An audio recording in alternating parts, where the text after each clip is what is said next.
Video अच्छी लगे तो वीडियो को एक लाइक और चैनल को सब्सक्राइब कर दीजिएगा। सर्वशक्तिमान कबीरदेव अपनी अमृतवाणी में बताते हैं, तुम कौन राम का जपते जापन, ताते कटे ना ये तीनों तापम पाइप पाइप। आप किस राम भगवान की पूजा करते हैं जो आपको तीन ताप यानी अभिशाप से राहत नहीं दिला सकते। ये दर्शाता है कि उनकी पूजा का तरीका सही नहीं है और वे सर्वोच्च नहीं है। हमारा रिमोट कंट्रोल कसाई काल के हाथ में है जो हमारे कर्मों को बिगाड़ता है और फिर 84 लाख जीवों की प्रजातियों में दर्द सहन करा के हमें अपने लोक में भी प्रताड़ित करता है। यहाँ तक कि विष्णु भगवान भी इससे नहीं बचे हैं। महत्वपूर्ण तीन ताप यानी अभिशाप केवल सद्गुरु की शरण लेने और सत्य भक्ति करने से ही निष्प्रभावी होते हैं। सद्गुरु भक्ति मार्ग में महत्वपूर्ण भूमिका निभाते हैं। यहाँ तक कि भगवान राम और भगवान कृष्ण ने भी गुरु धारण किए थे।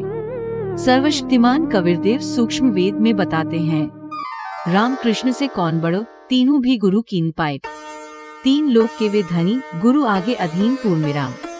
श्री राम और श्री कृष्ण तीन लोक के स्वामी थे। उन्होंने भी गुरु धारण किया और अपने गुरु की अनुमति से अपने सभी कार्यों को पूरा किया, भक्ति भी की और अपने मानव जन को अभिप्राय पूर्ण भी बनाया। कबीर राम कृष्ण बड़े, तिहु पुर राजा, तिन गुरु बंद कीन निज काजा।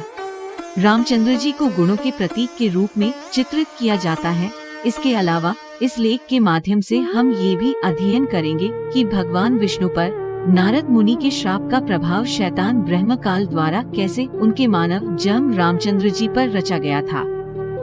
भगवान राम का 14 वर्ष का वनवास।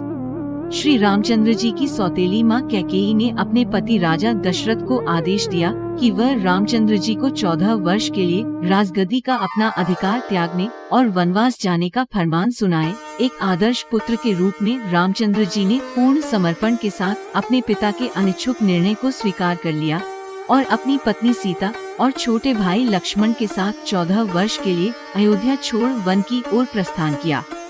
नारद मुनि का श्राप सत्य प्रतीत होने लगा। ये सब शैतान ब्रह्म काल का जाल था। सर्वशक्तिमान कबीर जी की अमृतवाणी सूक्ष्म वेद में इसका उल्लेख किया गया है।